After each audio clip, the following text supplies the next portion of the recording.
Uma jovem espera pelo último trem da noite, claramente aterrorizada. Ela ouve sussurros e, ao se virar, vê um homem parado em silêncio, o que aumenta seu medo. Quando olha novamente, ele está mais perto. O homem a encara com os olhos negros e vermes saindo do rosto. Desesperada diante daquela visão, a jovem se lança diante do trem. Após isso, conhecemos a enfermeira psiquiátrica Karen, que está examinando o Sr. Simonetti. O homem se recusa a tomar os remédios e diz que está vendo demônios por toda parte. Ele está apavorado e Karen tenta acalmá-lo, afirmando que precisará aplicar um sedativo. Simonetti começa a engolir o rosário e Karen corre para chamar outro enfermeiro. O idoso consegue engoli-lo e diz que a Virgem Maria lhe disse que aquilo o protegeria. Os dois não dão muita importância e o seguram para aplicar o sedativo. Karen sai da sala e encontra um colega de trabalho que comenta que a noite está caótica. Ele afirma nunca ter visto tantas admissões e demonstra preocupação com o número de pacientes. A colega então a interrompe para dizer que uma das pacientes de Karen cometeu suicídio na estação de trem. Karen responde que havia dito ao doutor que a paciente não estava bem e ainda estava delirando. A colega afirma que sabia, mas diante da alta demanda de pacientes, foi preciso liberá-la, pois ela não parecia representar risco. Karen começa a se culpar, mas a amiga a consola, dizendo que não foi sua culpa. Em seguida ela se despede e vai para sua sala pensar sobre. Em sua sala, ela encontra o bilhete que a paciente havia deixado, informando que em breve eles se revelarão. Karen analisa os desenhos feitos por Viviane e, ao observá-los com mais atenção, nota figuras demoníacas que não estavam ali antes, o que a deixa intrigada. O faxineiro entra de repente na sala e a assusta, mas logo pede desculpas antes de sair. Karen então vai para casa e aguarda o trem na mesma estação de metrô onde a paciente havia tirado a própria vida. Enquanto espera, percebe um jovem lendo um livro e troca alguns olhares com ele. Envergonhada, pega um panfleto para disfarçar e não nota um homem se aproximando. Ele pede um cigarro, mas Karen responde que não fuma e tenta ignorá-lo. Ainda assim, o homem insiste e começa a assediá-la, fazendo com que ela se afaste. O jovem decide intervir, age como se a conhecesse e Karen acompanha a encenação. Os dois passam a encarar o homem até que o assediador desiste e vai embora. Karen agradece e permanece por perto enquanto o jovem puxa assunto. Ela o interrompe, pede desculpas por não querer conversar e explica que teve uma noite difícil. O rapaz diz que entende e, antes que ela se afaste, pede que fique por perto caso o assediador volte. Ela concorda e se distancia um pouco, mas percebe que o homem ainda está ali. Karen o ignora e mantém o olhar fixo à frente até que, por um breve instante, vê sua paciente sendo socorrida e pedindo ajuda, o que a deixa profundamente abalada. O jovem se aproxima e pergunta se ela está bem e Karen responde que sim.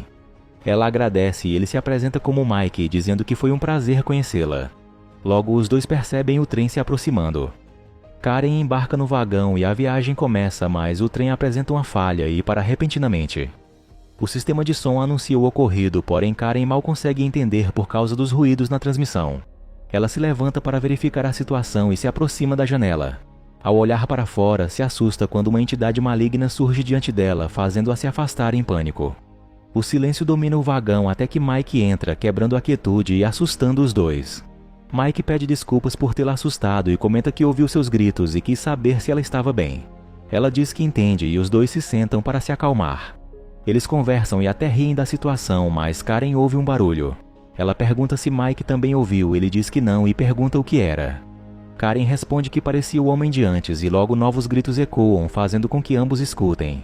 Eles se aproximam da janela para verificar, mas são interrompidos por uma senhora que entra no vagão. A mulher diz que estava sozinha e com medo, por isso decidiu se juntar a eles. Enquanto conversam, uma nova transmissão anuncia que os trilhos serão liberados em exatos 3 minutos. A senhora se anima com a notícia e comenta que estava assustada, pois vinha ouvindo a voz de um homem do lado de fora do trem. Karen pergunta se não era o ferroviário, mas ela responde que não e afirma que também havia uma garota. Nesse momento, as luzes se acendem, e os dois voltam a se aproximar das janelas. A senhora retira um pager da bolsa e, ao conferi-lo, se alegra. Em seguida, saca uma espécie de adaga em forma de crucifixo e a usa para espancar Mike. Ele grita de dor, mas consegue impedir novos golpes e a empurra para longe. Karen tenta acalmá-la, dizendo que não quer ferir ninguém, e a mulher começa a chorar. Ao se levantar, pede desculpas pelo que fez, mas afirma que age por seus filhos. Aproxima-se outra vez, dizendo que ouviu todos os sinais e que a hora do acerto chegou. Os dois ficam encurralados quando outros fanáticos surgem no vagão. E assustados, a dupla corre para outro compartimento. Em outro vagão, uma passageira ouve música distraída e não percebe o mesmo homem estranho se aproximar. Ele pergunta se ela quer se divertir, mas é rapidamente rejeitado. Ele diz que aquela foi a resposta errada, se afastando por um instante e aciona o freio de emergência. Em seguida, retorna com uma adaga em forma de crucifixo e passa a ameaçá-la. O maquinista pede calma, informando que alguém acionou o freio, mas já está sendo resolvido. Um funcionário vai verificar e encontra alguns passageiros que oferecem ajuda, mas ele pede que permaneçam em seus lugares. Após sua saída, descobrimos que também são cúmplices da senhora anterior. O funcionário chega à sala do botão, mas o fanático esconde a adaga a tempo. Ele obriga a passageira a dizer que foi ela quem apertou o botão, alegando que era uma brincadeira. Irritado, o funcionário a repreende, afirmando que aquilo é crime e não deve se repetir. Ao vê-la chorando, decide relevar, mas avisa que não quer mais problemas. Ele vai embora e o homem volta a ameaçá-la. Um casal decide se aventurar nos trilhos e desce do trem brincando e batendo na lateral. Na cabine, o maquinista informa que o trem funcionará novamente em 3 minutos. A luz retorna no trem, onde 3 homens conversam e seus pagers começam a apitar. 2 ficam felizes, enquanto um fica extremamente nervoso e pede calma. Mas os outros ignoram e dizem que a hora chegou. Em outro vagão, os 3 também recebem o sinal e partem para atacar o maquinista. A passageira que estava sendo assediada aproveita que o homem confere o pager. Espirra spray em seus olhos e foge. Do lado de fora, a jovem recebe o sinal, mas decide salvar o namorado e os 2 correm rapidamente. Enquanto isso, os membros da seita massacram quase todos os passageiros. Os sobreviventes que estavam do lado de fora saem correndo. Ao encontrarem os técnicos dos trilhos, pedem que chamem a polícia e continuam a fuga. Os homens, percebendo o perigo, também correm e alertam os outros a seguirem pelas escadas. Ao subirem algumas escadas, conseguem se esconder em uma sala e trancam a porta a tempo.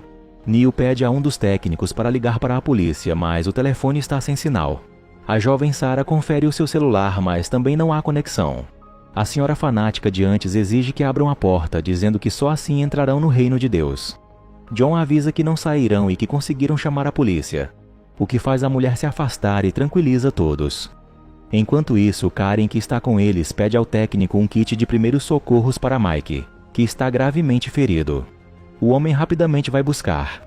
Um dos homens pergunta o que está acontecendo e Neil explica que eles são membros da Voz da Esperança Eterna. Eles recebem mensagens em seus pagers e passam a matar todos. O técnico não consegue usar o walkie-talkie e Neil pede que o homem ligue à televisão. Ele faz isso, mas não há sinal em nenhum canal. Também tentam o rádio e percebem que os membros da seita dominaram todas as transmissões. Neil comenta que eles devem estar por todos os lugares agora, deixando todos abalados. Algumas horas depois, Neil avisa que precisa ir embora para se encontrar com a família. O técnico concorda em abrir a porta, mas John se opõe e pergunta se ele está louco. Neil afirma que os fanáticos já foram embora, mas John acredita que eles só estejam em silêncio esperando. Neil diz que não está pedindo que ninguém o siga e tenta sair novamente, mas John o impede, quase começando uma briga, até que Karen intervém. Ela pergunta ao técnico se as pessoas que ele tentou contatar também têm as chaves e ele confirma. Karen conclui que provavelmente estão mortos e que a seita ficou com as chaves, o que lhes permitiria abrir a porta e atacá-los. Todos ficam apreensivos, mas John insiste em ficar. Nesse momento, sua namorada Sarah avisa que os membros da seita retornarão e querem matá-los. Ouvindo isso, John concorda que Neil está certo e diz que irá com eles. Karen alerta que precisam buscar ajuda para Mike urgentemente, pois não conseguiu socorrê-lo direito. Mike também aceita seguir o grupo. Neil pede que um dos técnicos sirva de guia pelo túnel, mas eles estão com medo e preferem não arriscar. Neil lamenta, mas orienta que arrumem algo para se proteger antes de saírem e o técnico se prontifica a ajudar. Ele entrega lanternas e algumas ferramentas de trabalho para o grupo se proteger. Davis entrega a Neil um rádio para avisar quando estiverem seguros e Frank fornece uma chave explicando que há uma sala de controle no caminho para a próxima estação, caso precisem se esconder. Eles abrem a porta e não encontram ninguém do lado de fora, então eles descem rapidamente as escadas. Logo, um grito os assusta. Nos túneis, Neil afirma que só lutarão se não houver alternativa, pois conhece alguns membros e acredita que nem todos sejam maus, suspeitando de manipulação. Julie pede silêncio, lembrando que os túneis ecoam e todos seguem com cuidado. Na sala de segurança, Frank comenta que está faminto, pois só comeu pão nos últimos dias seguindo a dieta da esposa. E Davis lhe oferece um sanduíche. Ele se dirige para pegá-lo, mas ouve um pager tocar no armário do colega, se arma rapidamente e o confronta. Enquanto caminham pelo túnel, o grupo encontra 2 garotos do culto. O mais velho chama o mais novo para atacar, mas o jovem foge assustado. Neil pede que o garoto siga seu caminho, mas ele se recusa e avança contra eles. É rapidamente golpeado por John, que o acerta na cabeça. O jovem começa a perder muito sangue e cai ao chão sem vida. Karen e Mike correm para ajudá-lo, mas é tarde demais, e Karen lamenta que ele era apenas uma criança. John se defende, dizendo que avisou para se afastar. Neil afirma que não havia o que fazer e que eles não vão parar, sejam adultos ou crianças. Precisam continuar avançando e, mesmo abalados, todos concordam em seguir. Enquanto isso, Davis insiste em obter respostas de Frank, que nega participar do grupo. Mas Davis não acredita e pede que ele abra o armário. Lá, Davis encontra o pager de Frank com uma mensagem instruindo-o a cumprir seu dever. Davis exige explicações, e Frank implora para não ser morto, explicando que só participa do grupo há 1 ano. Ele entrou por causa da esposa, mas continua sendo católico e nunca planejou machucar ninguém. Davis diz que entende, mas quer mais detalhes sobre o que está acontecendo. Frank admite que nunca entendeu os sermões direito, mas lembra que ouviram que no dia do julgamento todos os membros teriam uma missão especial. Davis afirma que não pode confiar nele e o coloca para fora, apesar de seus apelos. De volta ao grupo, eles seguem adiante até que Karen percebe espíritos à frente e se assusta. Neil pergunta se ela viu algo, mas Karen minimiza, dizendo que foi apenas um reflexo, e continua. John fica para trás com Sarah e pergunta se ela percebeu algo, mas ela nega e segue. De repente, John é atacado por um garoto, mas reage e o fere. Karen corre para ajudar e percebe que ele ainda tem pulso. No entanto, Neil pede que ela o deixe, pois seria muito arriscado levá-lo. Eles avançam até outra sala de segurança, se preparando para entrar. Ao adentrarem, encontram o psicopata que havia importunado Karen e Julie. O grupo parte rapidamente para contê-lo, mas ele implora para não ser morto e promete se render. Ele afirma ter matado membros do culto e diz que explicará os motivos. Neil decide acreditar e manda que se sente enquanto instrui Mike a amarrá-lo. As mulheres deitam John na mesa, pois ele está gravemente ferido, e Karen começa a tratar de seus ferimentos enquanto ele chora, lamentando a morte dos garotos. O psicopata encara Julie e, furiosa pelo que passou em suas mãos, começa a atacá-lo com chutes. Mas Neil a afasta e ameaça o homem caso tente algo novamente. Neil se aproxima de John, prometendo que fará tudo para ajudá-lo, mas Karen alerta que ele precisa de atendimento médico urgente, caso contrário morrerá. Enquanto isso, Frank continua do lado de fora e implora para entrar, mas Davis se recusa. Ao ouvir passos, ele decide conferir e percebe uma criatura à espreita. Em desespero, implora para entrar e Davis finalmente confia nele e abre a porta. Nesse instante, o líder do grupo surge na televisão anunciando que a batalha final começou. Ele mostra o caos na cidade, anuncia que o apocalipse chegou e que todos os sobreviventes morrerão naquela noite e implora que seus fiéis eliminem o diabo com suas adagas. Nesse momento, a energia do local se apaga e o grupo entra em alerta máximo. Mike tenta tranquilizá-los, dizendo que tudo é uma grande mentira e que nada é real. Sarah questiona sobre as pessoas mortas e Mike responde que são apenas efeitos especiais, completando que o homem é maluco. O psicopata comenta que Mike parece muito confiante em suas palavras e o grupo se aproxima pedindo explicações. Ele diz que o reverendo dele pode estar certo e por isso mata as pessoas. Karen pergunta por que ele está separado dos outros e ele responde que não gosta deles, pois são sérios demais. Enquanto os outros tentam salvar as almas, ele prefere matá-las, buscando apenas um pouco de ação. O grupo se afasta do homem e Neil se aproxima de Karen, perguntando sobre John. Ela diz que ele não consegue se mover e Sarah sugere carregá-lo, mas Karen afirma que não é possível. Neil avisa que partirão em breve e orienta todos a se prepararem, pois estão perto da saída. Neil e Julie saem para ir ao banheiro enquanto Karen conversa com Mike. Ela revela que sua paciente se suicidou naquela noite e que a viu no metrô, além de contar outras coisas estranhas que tem percebido, mas comenta que Mike não precisa acreditar nela. Ele explica que provavelmente é algum trauma causado pela situação em que estão e afirma não acreditar em espíritos, apocalipse, céu ou inferno. Karen concorda, mas admite que ainda sente medo. Neil retorna do banheiro e se comunica com Davis, que diz estar feliz em ouvir sua voz e pergunta onde eles estão. O homem diz que estão seguros e quando conseguirem sair enviarão ajuda para eles. Davis fica aliviado, mas nesse momento os fanáticos entram e começam a atacá-los. A senhora de antes repete a mesma frase, deixando todos apavorados. Neil pede que se apressem, mas Sarah se recusa a deixar John, mesmo ele insistindo para que vá. Neil também orienta que não matem o psicopata, pois ele está amarrado e Julie concorda. O grupo volta a se movimentar, deixando o casal com o homem. Ele puxa conversa com Sarah, dizendo que já a tinha visto na igreja. Sarah lembra-se dele e comenta que ele é um dos tenentes do reverendo. Ele afirma que agora ela sabe quem ele é e pede para ser libertado, alegando que quando os outros chegarem ela será morta. Promete salvá-la, mas exige que ela o solte. John implora que ela não ceda. Sarah se sente mal e corre para o banheiro para tentar se acalmar. Enquanto isso, John percebe que o homem está se soltando e grita por Sarah. Ao retornar, ela vê um demônio na forma de John e fica aterrorizada. Ela volta à sala e começa a soltar o homem, apesar dos apelos de John. Depois de solto, o homem agarra John e exige que Sarah use sua adaga para matá-lo. Ela hesita e o psicopata segura sua mão, obrigando-a a atacar.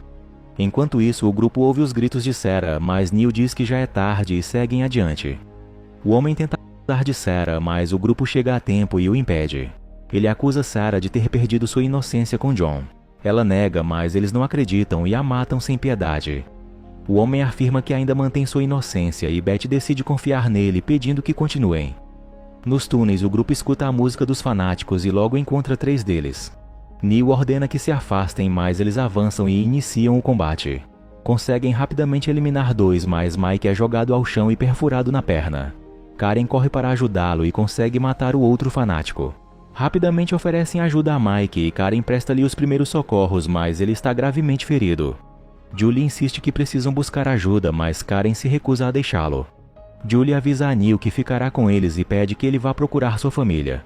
Ele concorda, prometendo enviar ajuda assim que possível, e segue adiante. As duas conseguem levantar Mike e começam a caminhar, mas logo ouvem mais fanáticos se aproximando. Em desespero, caem ao chão e não têm forças para carregar Mike novamente. Ele diz que não há salvação para ele e pede que elas vão embora enquanto ainda podem sobreviver. Antes de deixá-la, Mike a beija e pede que Karen faça muito barulho ao virar a esquina. Ela obedece, atraindo a atenção dos fanáticos enquanto Mike finge estar morto. O psicopata vê Karen correndo e avisa seus colegas para conferirem outro local enquanto ele vai atrás dela. Julie também é perseguida e Neil consegue chegar à saída, mas não encontra ninguém e continua correndo. Ao chegar à porta, percebe o caos lá fora e mais fanáticos surgem. Sem esperança, Neil cai de joelhos, sendo surpreendido e finalizado por Beth. Julie entra novamente no trem e é cercada pelos fanáticos. Quando está prestes a ser morta, os pagers deles começam a bipar e o ataque cessa imediatamente. Eles se reúnem em um canto e todos da seita acabam com a própria vida. Enquanto isso, o psicopata continua no encalço de Karen, que permanece escondida. Ele também recebe a chamada, mas decide ignorá-la, sentindo-se excluído dos sinais de Deus. Começa a se questionar se não é bom o suficiente e faz um corte próximo aos rins. Antes de morrer, tenta levar Karen consigo, aproximando-se dela. Mike sobrevive e se aproxima para ajudá-la. Beth chega ao túnel e avisa que precisam tomar os remédios, pois todos já o fizeram. Mas o homem, decidido a não morrer ainda, mata Beth e volta sua atenção para Karen. Ele ameaça matá-la se não sair de seu esconderijo e Karen o faz. Usando seus conhecimentos de enfermagem, tenta convencê-lo de que está sob estresse e que podem resolver a situação. Ele finge acreditar, mas de repente a agarra e diz que é tarde demais. Então a joga no chão e faz um corte em seu ombro. Em seguida bate sua cabeça várias vezes contra o chão e por fim tenta beijá-la. Karen morde seus lábios com força, arrancando-os e usa sua própria adaga para finalizá-lo. Ao perceber que Beth está viva, a mulher implora para ser morta, pois os demônios se aproximam. Sem alternativas, toma sua própria pílula e pede perdão a Deus. Enquanto isso, Mike encontra o garoto de antes, que o culpa por estar sozinho, e se prepara para atacá-lo, mas recua ao perceber algo atrás de Mike e foge. Mike permanece com expressão de pânico. Karen tenta se arrastar para fora do túnel, mas vê um demônio à espreita que começa a chamá-la. Logo, vários outros demônios surgem e se aproximam para atacá-la enquanto ela grita em pânico. Aterrorizada, fecha os olhos para se acalmar e ao abri-los percebe que está completamente sozinha no mundo.